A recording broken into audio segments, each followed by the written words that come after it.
Bueno, ya está con nosotros don Ignacio Ditren, miembro del Partido de la Liberación Dominicana, miembro del Comité Central, un experto también en los asuntos del transporte y amigo de este programa. Buenos días, Muy Ignacio. buenos días. ¿Cómo está todo? ¿Todo Todo bien? bien, bien, bien. Ditren, hace poco finalmente se terminó todo el proceso con la ley nueva de transporte, se designó el CITRAN. ¿Hacia dónde ahora se encamina todo este proceso? Bueno, ahora entiendo que viene un proceso de terminar los reglamentos.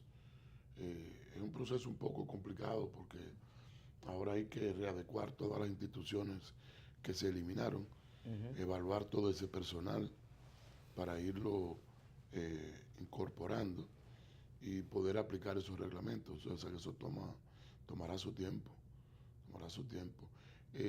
La ley en la cual nosotros participamos, eh, porque esa es una ley que aunque se ha personalizado, se ha llevado a que como que fue una persona que la hizo, no es así. No, de hecho, Tobias Crespo dijo la semana pasada en un programa que eso había sido un parto muy doloroso de él. No, entonces está hablando mentira. Lamentablemente hablando mentira. Ahí participaron todas las instituciones del transporte. E incluso quien le dirige la palabra aportó una técnica argentina que trajimos de Argentina, pagada por la institución que yo dirigía, que nos costó que sé yo cuántos miles de dólares. Entonces eso es penoso cuando una gente cae en eso. Y eso lo he advertido varias veces a él, porque somos amigos. De hecho, una cosa es que tú la hayas impulsado y otra cosa es que sea tuya. Porque tú no te puedes apropiar de mis ideas, ni la de Onésimo González, ni la de, ¿qué te digo?, Ángel Segura, ni la de Mirci Mato, que trabajaba conmigo. Es más, eso pasó, esa ley pasó hasta por, bueno, ni idea de Andino, No, Peña, pero en Delopret, que fue donde realmente comenzó a armar esa ley. Y luego pasó, ¿sabe por dónde? Por Conare, con Marcos Villamán, que la consensuó entonces, después de haber pasado un tiempo donde de Andino, pasó entonces a Conare, donde Marcos Villamán, que coordinaba, contaba en Conare, y ahí participaban todas las instituciones y los transportistas. Entonces, por Dios, eso no está bien. Eso es penoso, eso es penoso. Pero, pero yo pienso que es una buena ley, eh, con el apoyo del gobierno y los recursos que ya de por sí tiene, porque es bueno que ustedes sepan que ese es un instituto que nació con recursos propios. O sea que ya naciendo tiene recursos. con las Porque instituciones que se eliminaron. no, porque desde que Leonel Fernández, desde el gobierno de Leonel Fernández, se emitió un decreto en la cual se penalizaba los combustibles con 2 pesos para a los combustibles para el Intran. Es decir, que desde que Leonel era presidente comenzó a acumular recursos. Es decir, que eso debe Ya. tener una buena cantidad de recursos acumulados. ¿Cuánto? No sé, pero se estiman como 2.000 por año, 2.000 millones por año. Y Leonel tiene 5 que salió. Es decir, que debe haber 10, 12.000 millones ya acumulados. Bueno, una Es suma considerable de para tren. comenzar. Sí, y probablemente ha habido expresiones de descontento popular de parte del sector choferil que dice que esta ley va a sacar de circulación más de 80.000 choferes que viven del transporte público que ya por razón de edad no podrán participar en esa actividad. ¿Considera tú entonces que como el Intran tiene recursos debería buscarse un fondo de compensación para que estos choferes mitiguen esta situación o que el Estado debería acelerar lo que es una pensión solidaria que debe corresponderle a todo ciudadano que tiene más de 65 años para que estos choferes que viven de esto entonces no pasen a ser desempleados y a no tener de qué vivir? Sí, cuando se habla de eso, no es sacarlo por sacarlo, sino habrá un mecanismo de compensación. Habrá que crear un mecanismo de compensación. Siempre se pensó en una pensión. Además, eso no será de golpe y porrazo tampoco. Eso es una cuestión paulatina. Porque lo que se contempla también es que la ley crea una apertura en la inversión en el transporte, porque nosotros siempre motivábamos a los transportistas diciéndoles, ellos tenían sindicatos. Digo, ustedes no tienen por qué tener sindicatos, ustedes lo que son es empresarios. Ustedes tienen empresas de transporte. Claro. E incluso nosotros, meses antes de salir del sector transporte, en el 2012, marzo del 2012, ideamos desde el Fondet, desde la Junta del Fondet, un seminario que nosotros propusimos para los transportistas. Seleccionamos unos 10 expertos extranjeros, más Onésimo González y nosotros, que fuimos conferencistas, y le hablamos de la oportunidad de negocios que había en el sector transporte. Es más, probablemente pocas personas hayan superado lo que es la cultura del concho, que la cultura del concho era el cheleo y el día a día. Nosotros incluso en nuestro libro hablamos mucho, explicamos lo que es la cultura del concho y hablamos que es la cultura del metro. Y le decíamos, mire, ustedes tienen que abandonar la cultura del concho. Ustedes no pueden todos los días amanecer con 200 pesos de combustible para comenzar a dar la primera vuelta que tú vas a dar, recaudar lo primero que vas a recaudar para entonces ir acumulando lo que es para pagar el alquiler del vehículo, lo que son alquilados, y luego lo del diario, la casa, etcétera, etcétera. Ustedes deberían, si ustedes se imaginan, le planteábamos nosotros, que ustedes cogieran, como están organizados por ruta, y las rutas por federaciones, y todo ese dinero fuera a parar a una cuenta diaria y ustedes cobraran quincenal. Ustedes saben la cantidad de dinero que ustedes estuvieran moviendo en el sistema bancario. Ustedes saben el respeto que ustedes tendrían por el dinero que manejan. Solamente estimaciones que hacíamos Onésimo y yo hace unos años, decíamos que en el Gran Santo Domingo solamente debe moverse en el sector de transporte, en el Gran Santo Domingo, en transporte público, alrededor de 50 millones de pesos diarios. Esa es la mejor recomendación que ustedes le pueden hacer a ese sector. 50 millones de pesos diarios. Imagínate eso en la banca todos los días. Líquido. Porque no se paga con cheque, ni con tarjeta. Que debiera, ojalá ellos comenzaran a aceptar tarjeta. Ojalá, para que fueran acumulándolo y no pudieran moverlo todos los días. Entonces, eso en otros lugares le da el sector transporte verdaderamente poderoso. De hecho, yo he llegado a conocer empresarios de transporte fuera de este país que no tienen nada que envidiarle a los grandes, poderosos empresarios que hay en este país, porque lo único que mueve tanto dinero en efectivo como el transporte diario son los supermercados. Sí. Los supermercados que tienen el gran negocio, el gran negociazo de cobrar en efectivo y comprar a crédito. Así es. Pero y a crédito a 3 meses. A 3 meses. Y pero para que eso que tú planteas, para que el sector choferil pase a ser sujeto de crédito y para que esos activos líquidos que ellos manejan todos los días penetren al sistema financiero, debe producirse una transformación en el sistema de transporte, o al menos de los operadores de ese sector. Porque lo menos que tienen es el respeto y la credibilidad en la población. Por las acciones temerarias, por la actitud un poco, si se quiere, que lesiona el interés general de la ciudadanía y que piensan mucho en sus intereses individuales. Y desde un tiempo hacia acá uno ha visto que por la neutralización de ciertos personajes que tenían mucha incidencia, se está operando una necesaria transformación que debe darse. Es que se ha transformado. Es que el sector transporte de hoy no es el transporte del 96. Yo que lo viví desde el primer momento, no es el mismo sector. Yo en el 96 yo dirigía la Oficina Técnica de Transporte Terrestre. ¿Y quiénes eran los que dominaban en el transporte? Eran los choferes y los cobradores. Tiempo después, producto de las acciones, porque ese es el papel de las instituciones, jugar el papel de ir transformando. Entonces, cuando se daban esas, fíjate, ¿qué tiempo hace que tú no ves una huelga del transporte público interurbano? Y del urbano casi no se ve tampoco, pero del interurbano, ¿qué tiempo hace que tú no lo ves? Sí, ¿Pero por qué?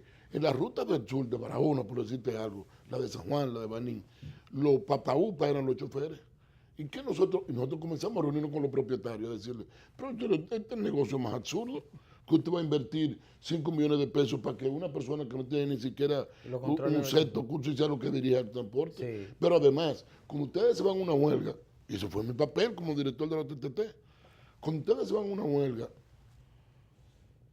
y se enfrentan con otros sindicatos y comienzan a tirarse piedras y rompen los cristales, ¿qué le importa al chofer y al cobrador?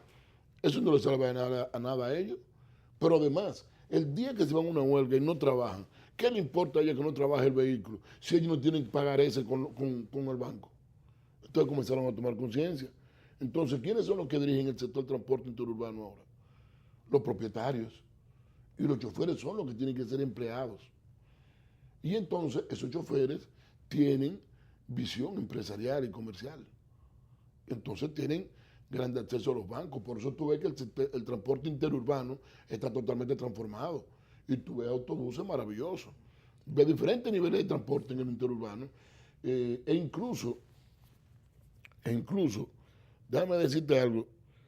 A mí me da risa cuando yo veo gente hablando como que no ha habido avances en el país, lo cual es ser más que ciego. Porque hay que ser ciego de los ojos y ciego de la mente. O interés político. Bueno, yo creo que el interés político, el que habla con la mentira en interés político, queda como un mentiroso, queda como realmente una persona que está hablando mentira. Te voy a decir un dato que mucha gente no se recuerda. En el año 96, cuando el PLD asumió la primera gestión de gobierno con Leonel Fernández, a ti los bancos no te fiaban un vehículo. Recuerden. No te fiaban vehículos. No había financiamiento en la banca para vehículos de ningún tipo, ni privado ni público. Para tú coger y tomar un vehículo, comprar un vehículo, tenía que irte a una financiera que normalmente tenían los mismos dealers, que era el 6%, recuerda. Así fue. 6%, 5 y 6%, de 60 a 72% al año. Y ahora, ¿cuáles son los préstamos más blandos? Los de los vehículos. Tú te vas a buscar un préstamo para una casa y te vas a buscar uno para un vehículo y tú te vas probablemente el mismo día o al día siguiente con el vehículo y el financiamiento, y con la casa tiene que durar un mes, 2 meses para que tenga el financiamiento. Sí. ¿No es así? Sí. Entonces, hoy en día, lo que era 60, 72%, que es un logro que nadie estaba acordando, está en un 9%. Entonces, con mucha voluntad del gobierno, el sistema de transporte puede transformarse significativamente. Entonces tú verás, incluso nosotros antes de salir de la ONSA, hicimos un sistema, propusimos un sistema de leasing. ¿En qué significaba eso? Bueno, había dificultad para que el gobierno nos suministrara autobuses a la institución. Y veía tanta dificultad, sobre todo en Hacienda, le recomendaban mucho que no invirtieran en eso de transporte. ¿Para qué? Yo llegué a ver el ministro de Hacienda que decía, ¿para qué van a estar cuánto en transporte? En guagua, no, eso no tiene sentido. Lo cual no es verdad. Sin embargo, Ditren, cuando Paredes, tu financiero, iba donde mí, que era viceministro en Hacienda, siempre tenía la puerta abierta. No, ustedes sí. Pero te digo posteriormente a eso. Algunos técnicos. Y algunos ministros. Yo llegué a oír uno decir que yo no estoy de acuerdo que inviertan en eso. Me reservo el nombre. Pero llegó a decírselo incluso al mismo presidente. ¿Por qué? Porque no creen, no se dan cuenta la economía que significa tú tener 2.000 autobuses. ¿Tú te imaginas que tú tuvieras 2.000 autobuses aquí? En el Gran Santo Domingo, grande. Es más, ni siquiera hemos vuelto a comprar autobuses articulados y biarticulados que nosotros introdujimos. Eso es necesario. Porque es un metro sobre la tierra. Esa fue una de las grandes inversiones que se hicieron en el transporte. Es un metro sobre la tierra. Claro. Sí. Entonces tú sacas, oye, yo llegué a oír técnicos cuando yo iba a la televisión diciendo, bueno, ingeniero, lo que ha hecho este gobierno me ha ahorrado unos chelitos. ¿Por qué? Como ustedes tienen autobuses nuevos y con aire, yo dejo mi carro en la casa. ¿Cuánto le cuesta a una persona de clase media baja comprar un vehículo viejo que tiene que estar arreglando constantemente y gastando combustible, cuando pudiera venir perfectamente en un sistema de transporte colectivo? Ahora, en los gobiernos del PLD, con la ONSA, con el metro, y ahora con el teleférico, tú vas a ver una revolución. Incluso yo le llegué a decir al presidente Medina, presidente Danilo Medina, que cuando se terminara la línea 2B del metro, que conecta a Santo Domingo Este, lo incorpora al sistema de metro, más los teleféricos o metrocable, como lo llaman en otros lugares, que te va a sacar las personas por el aire desde esos barrios marginales que ahora tienen que salir en carritos públicos o en minibuses, ahora van a ir por el aire directamente a una estación del metro. Eso quiere decir que se va a multiplicar, se va más que duplicar la demanda de asientos del metro.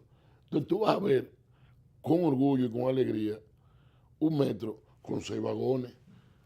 Porque ahora parece, es un metro, pero parece como si fuera una guagua grande.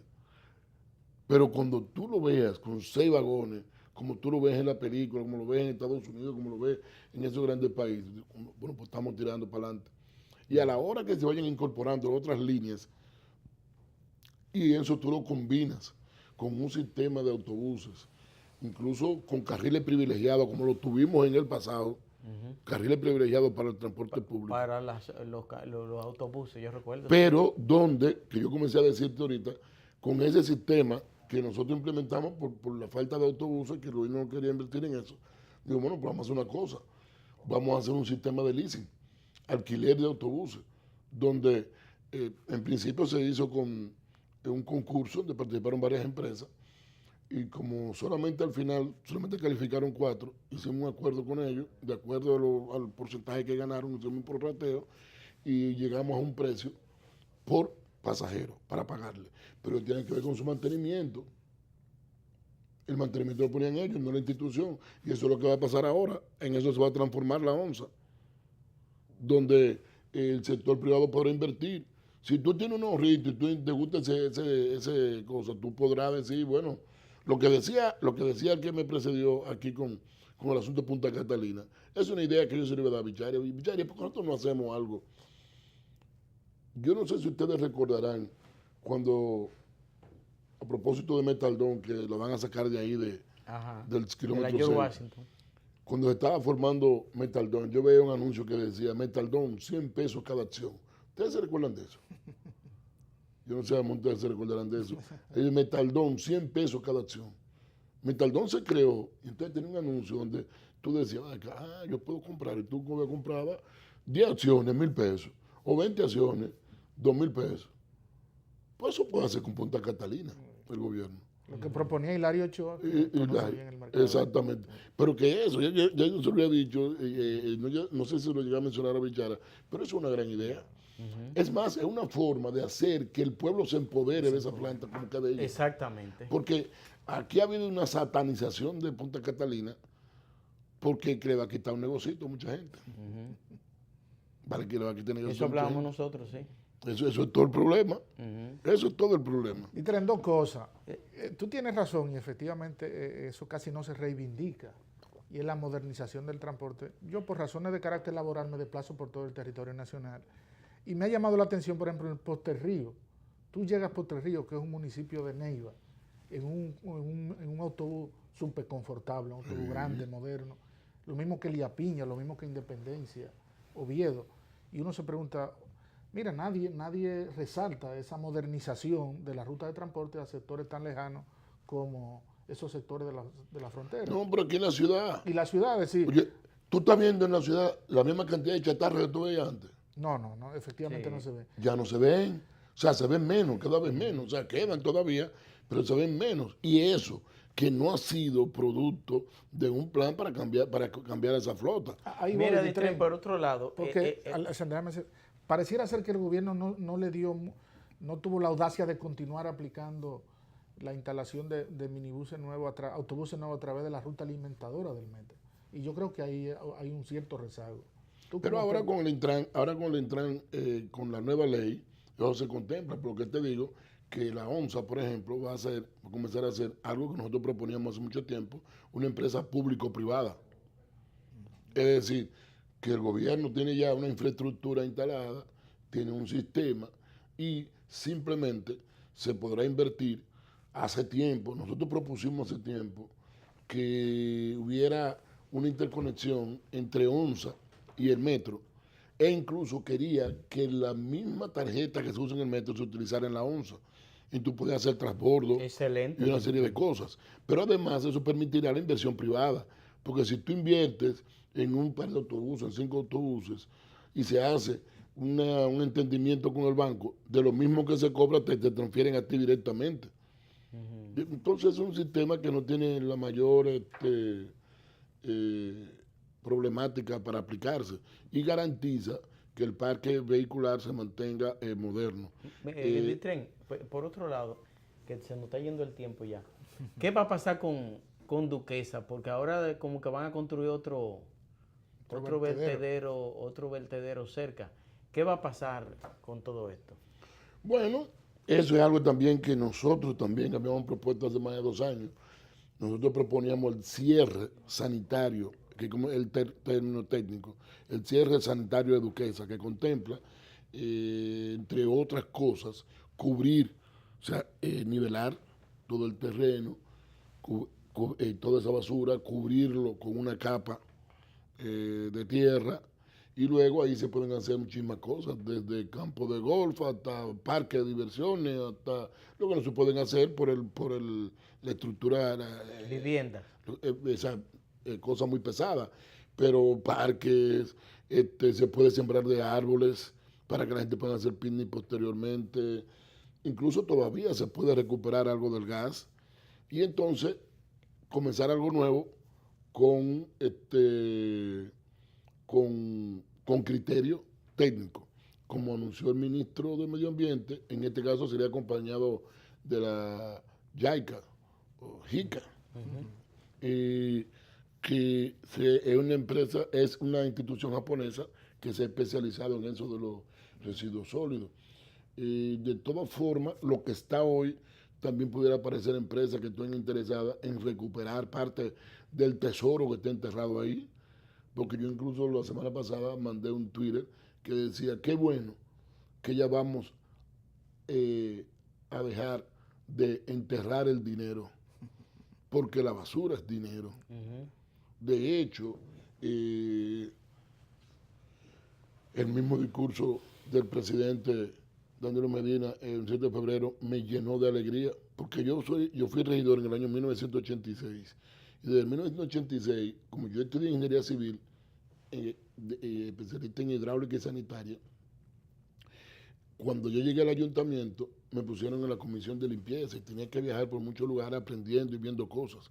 Y ya desde esa época estoy yo viendo parte del parque de taxi de Río de Janeiro era con gas metano recuperado de la basura. Pero en Valparaíso, en Chile, que son lugares que hace bastante frío, gran parte del gas de la calefacción venía del vertedero. No estamos hablando de 86, 87, 88. Y nosotros todavía ahora venimos a utilizar parte de la basura. Y entonces el gobierno anuncia convertir parte de esa basura en briquetas para alimentar la misma Punta Catalina. Pero aquí hay plantas del sector privado que funcionan con biomasa. De hecho, los Vicini tienen uno ahí después en San Pedro, ahí, que cuando ustedes van, cuando uno va para la Romana, no sé si ustedes han visto esa planta nueva que han instalado con montaña como si fuera viruta, que no es más que el bagazo de la caña. Que ya en el año 1981, Juan Bosch, en unos discursos que dio, hablaba de eso. Es decir, que parece que también es otro tema que le vamos a poner atención y a sacarle dinero, porque ya aquí hay mucha gente ya sacando dinero con el reciclaje de la basura, simplemente sacando el plástico y vendiendo y exportándolo. Y la otra parte orgánica, nosotros que somos un país que la agropecuaria se está desarrollando mucho, que estamos vendiendo aguacate orgánico, cacao orgánico, podemos abono orgánico de la basura también. No le preguntamos a Ditren, Alexander, sobre la última edición del comité político. ¿Cuál es tu valoración de esa reunión del comité político donde se cumplieron los acuerdos y se dio paso a la alternabilidad en la Cámara de Diputados? Eso es lo que hace que mucha gente esté jalando los moños, porque cada reunión que pasa del comité político, como la que pasó del comité central, es más, todo el mundo pensaba que la reunión del comité central, la que tuvimos en marzo, era la trompa que no íbamos a ir. Y la del comité político, hay gente que están chirriando, diciendo, ¿qué es lo que son esta gente que se ponen de acuerdo en tan cosas? E incluso por eso tú veías legisladores de la oposición alentando eso, ¿entiendes? Porque es una cuestión entendible, eso fue un acuerdo que no se violentó. Una cosa es que no hubiera acuerdo y que no supusiera a que hubiera un acuerdo ya preestablecido. O sea, un partido que sabe lo que se está jugando.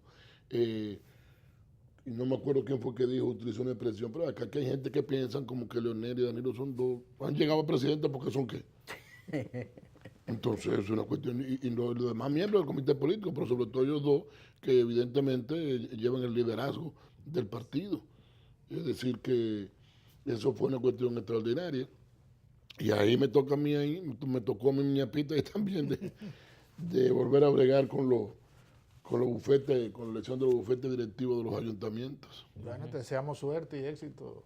Tú como un gran dirigente político y gran militante que sabe tomar decisiones y armonizar intereses, que de eso que se trata en estas elecciones. Así es. Te felicitamos y te auguramos éxito. Gracias. En esa actividad. Bueno, pues gracias, Ditren.